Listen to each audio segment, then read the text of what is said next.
ओम श्री गणेशाय नमः। श्री हरि विष्णु भगवान बृहस्पतिवार व्रत कथा। एक नगर में एक बड़ा व्यापारी रहा करता था। वह जहाज से माल लदवा करके दूसरे देशों को जाया करता था और खुद भी जहाज़ों के साथ दूर देशों में जाया करता था। इस तरह से वह खूब धन कमा करके लाता था। उसकी गृहस्थी खूब मजे से चल रही थी। तो वह दान पुण्य भी खूब जी खोल कर करता था, परंतु उसकी इस दान पुण्य से उसकी पत्नी तंग आ चुकी थी। उसको बिल्कुल भी पसंद नहीं था। वह किसी को एक दमड़ी भी दे करके खुश नहीं थी। एक बार जब वह सौदागर माल से जहाज को भर करके किसी दूसरे देश को गया था तो पीछे से बृहस्पति देव भगवान जो है साधु का रूप धारण करके उसकी कंजूस पत्नी के पास पहुँचे और भिक्षा की यात्रा की। उस व्यापारी ने जो है पत्नी बृहस्पति देवता से कहा, महात्मा जी, मैं तो दान पुण्य से तंग आ गई हूँ। मेरा पति सारा धन दान में व्यर्थ ही नष्ट करता है। आप कोई ऐसा उपाय कीजिए जिससे हमारा सभी धन नष्ट हो जाए। इससे न तो धन लुटेगा और न ही मुझे दुख होगा। बृहस्पति देवता ने कहा, देवी तुम बड़ी विचित्र हो। धन और संतान तो सभी चाहते हैं, पुत्र और लक्ष्मी तो पापी के घर में भी होनी चाहिए। यदि तुम्हारे पास बहुत सा धन है तो तुम दिल खोल करके पुण्य करो। भूखों को भोजन खिलाओ, प्यासों को पानी पिलाओ और यात्रियों के लिए धर्मशालाएं बनवाओ। कितने ही निर्धनों का कुंवारी कन्याएं धन के अभाव में अविवाहित बैठी हुई हैं, उनका विवाह संपन्न कराओ। और भी अनेक पुण्य कार्य हैं जिनको करके तुम्हारा लोक परलोक सार्थक हो सकता है। लेकिन व्यापारी की स्त्री जो है बड़ी ढीठ थी। उसने कहा, महात्मा जी, मैं इस विषय से आपकी कोई बात नहीं सुनना चाहती हूँ। मुझे ऐसा कोई उपाय बता दीजिए जिससे हमारा सारा धन नष्ट हो जाए। बृहस्पति देव भगवान बोले, तुम्हारी ऐसी इच्छा है तो फिर ऐसा ही होगा। तुम 7 बृहस्पतिवार को घर को गोबर से लीप करके पीली मिट्टी से अपने केसों को धोना, भोजन में मांस मदिरा ग्रहण करना, कपड़े धोना, बस तुम्हारा सारा धन नष्ट हो जाएगा। इतना कह करके बृहस्पति देव भगवान अंदर ध्यान हो गए। उस औरत ने बृहस्पति देवता के कहे अनुसार 7 बृहस्पतिवार को ऐसा ही करने का निश्चय किया, किंतु 6 गुरुवार बीतने पर ही उस स्त्री का संपूर्ण धन नष्ट हो गया और वह स्वयं भी परलोक सिधार गई। उधर जो है माल से भरा उसका पति जहाज द्वारा जो है समुद्र के मार्ग से आ रहा था और उसी में डूब गया। उसने बड़ी मुश्किल से लकड़ी की तख्तों पर बैठ करके अपनी जान बचाई। वह रोता धोता अपने नगर में वापस पहुंचा। वहां जाकर के उसने देखा कि उसका सब कुछ धन नष्ट हो गया है। उस व्यापारी ने अपनी पुत्री से सब समाचार पूछा। लड़की ने पिता को उस साधु बृहस्पति देवता वाली पूरी कहानी कह दी। उसने पुत्री को शांत किया। अब वह दिन प्रतिदिन जो है जंगल में जाया करती थी। वहाँ से लकड़ियाँ चुन लाता था और वह उन्हें ले जा करके नगर में बेच करके अपनी जीविका चलाने लगा। मगर वह गुजारा बड़ी मुश्किल से हो पाता था। एक दिन उसकी पुत्री से जो है दही खाने की इच्छा प्रकट की, लेकिन व्यापारी के पास इतना पैसा नहीं था कि उसको जो है 2 पैसे दही ला करके देता।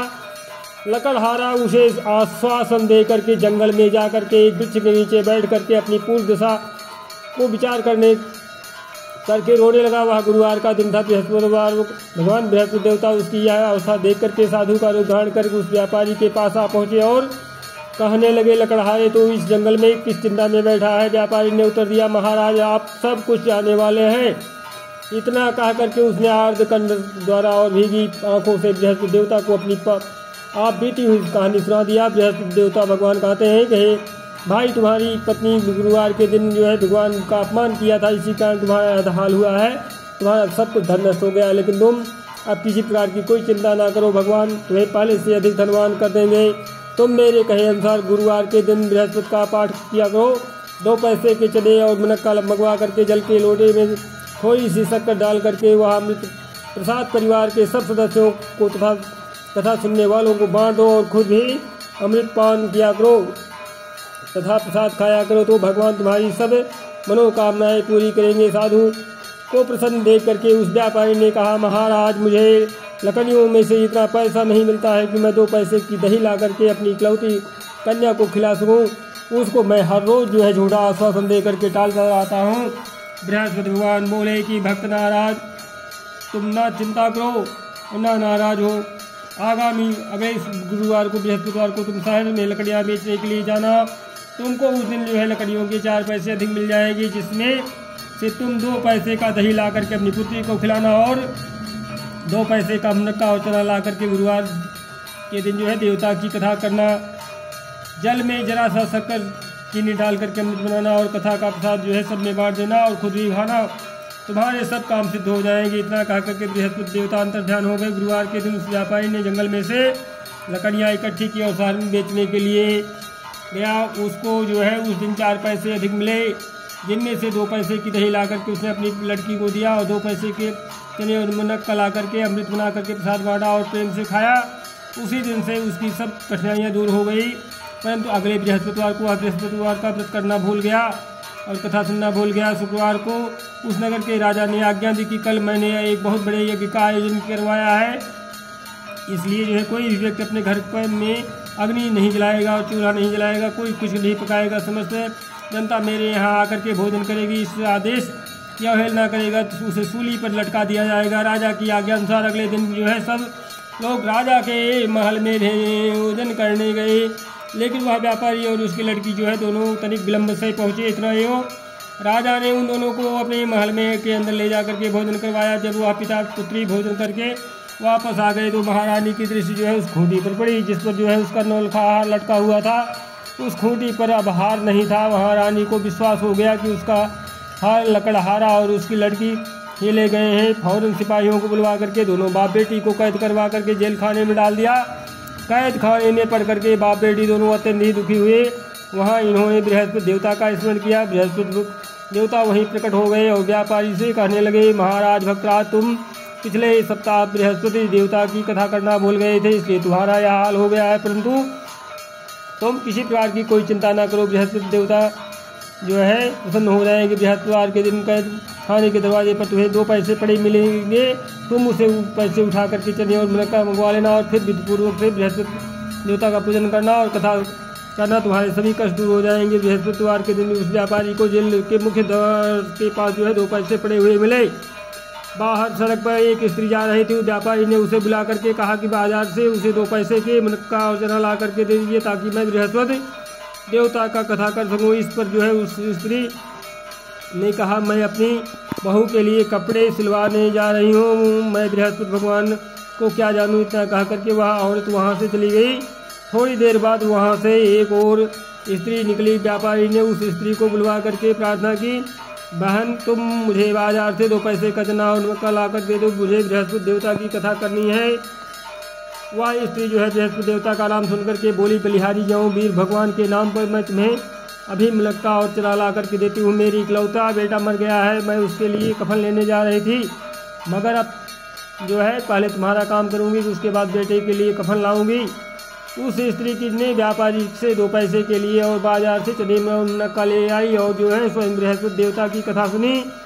कथा समाप्त होने के बाद स्त्री और अपने पुत्र के लिए कफन लेकर के अपने घर को रवाना हुई तो देखा कि लोग जो है उसके बेटे की लाश को जो है राम नाम सत्य है कहते हुए शमशान की ओर ले जा रहे थे। उस स्त्री ने उन लोगों से कहा, भाई मुझे जो है अपने लाडले का मुख देख लेने दो। लोगों ने अर्थी को जमीन पर रख दिया। तब उस स्त्री ने जो है अपने मृत पुत्र के मुख में प्रसाद और अमृत डाला। प्रसाद और अमृत के मुख में पड़ने से के साथ ही उसका पुत्र उठ बैठा और अपनी माता को गले से लगा कर मिला। दूसरी स्त्री जिसने जो है बृहस्पति देवता का निरादर किया था, तो जब वो अपने पुत्र के विवाह के लिए जो है कपड़े लेकर के वापस लौटी और उसका पुत्र जो है घोड़ी पर बैठ करके बारात में निकला तो घोड़ी ने ऐसी छलांग मारी कि वह जमीन पर आ गिरा तथा बुरी तरह से घायल हो गया और कुछ ही क्षणों के पश्चात जो है मर गया। तब वह स्त्री रो रो करके बृहस्पति देवता से कहने लगी कि हे देव, मेरा अपराध क्षमा करो, मेरे अपराध क्षमा करो। उसकी प्रार्थना सुन करके बृहस्पति भगवान ने साधु का रूप धारण करके कहा कि उस स्त्री से बोले कि हे देवी, अधिक विलाप करने से कोई आवश्यकता नहीं है। तुमने जो है गुरुवार यानी बृहस्पति देव का अपमान किया, भगवान का अपमान किया, जिसके कारण जो है इसका परिणाम तुम्हें मिला है। तुम जेल खाने के पास जाकर के भक्त से क्षमा याचना करो, उससे जो है सब कुछ ठीक हो जाएगा। वह स्त्री फिर जेल खाने पहुंची और जो है मुख्य द्वार के पास जाकर के उस व्यापारी से हाथ जोड़कर कहने लगी, भक्तराज, मैंने तुम्हारा कहा नहीं माना, मुनक्का और चने ला करके तुम्हें दे दिए हैं। इससे जो है गुरुवार देवता मुझसे नष्ट हो गए हैं, जिसके कारण मुझे मेरा इकलौता लड़का घोड़ी से गिर करके मर गया है। व्यापारी ने कहा, माता तू चिंता मत कर, बृहस्पति देवता का सब कल्याण करेंगे। तुम अगले गुरुवार को जो है अगले बृहस्पतिवार को देवता की कथा सुनना। तब जो है अपने पुत्र के शव को जो है फूल और इत्र और सुगंधित घी पदार्थों में रख दो।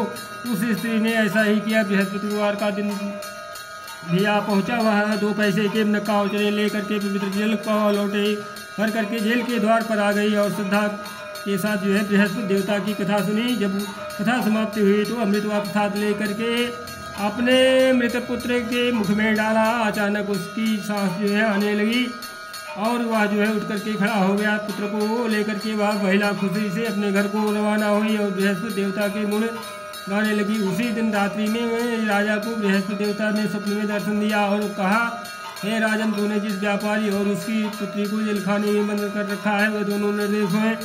अब दिन निकलने के साथ ही दोनों को जेल से रिहा कर दे और तेरी रानी का नौलखा हार उसी खूंटी पर लटका मिल जाएगा। दिन निकला तो रानी ने अपना हार खूंटी पर लटका देखा। राजा ने उस व्यापारी को जेल से रिहा करके अपने अपराध के लिए उससे क्षमा मांगी और उसको जो है अपना आधा राज्य दे करके तथा उसकी लड़की का उच्च कुल में विवाह कर दहेज में हीरे जवाहरात दिए। बृहस्पति देवता ऐसे ही हैं जैसे जिसकी मनोकामना होती है उसकी मनोकामना पूर्ण करते हैं। इस व्रत को करने से जो है व्यक्ति रोग मुक्त हो और धनवान हो जाता है, निपुत्र पुत्रवान होता है, यश व ऐश्वर्य की वृद्धि होती है, जीवन सुखमय होता है, मन की चिंताएं जो है दूर हो जाती हैं। जो कोई श्रद्धा और प्रेम से बृहस्पति भगवान की कथा पढ़ता है और दूसरों को सुनाता है उसकी समस्त इच्छाएं मनोकामनाएं पूर्ण हो जाती हैं। बोले बृहस्पति भगवान की जय। प्रथम कथा संपूर्ण हुई। जय जय भगवान बृहस्पति।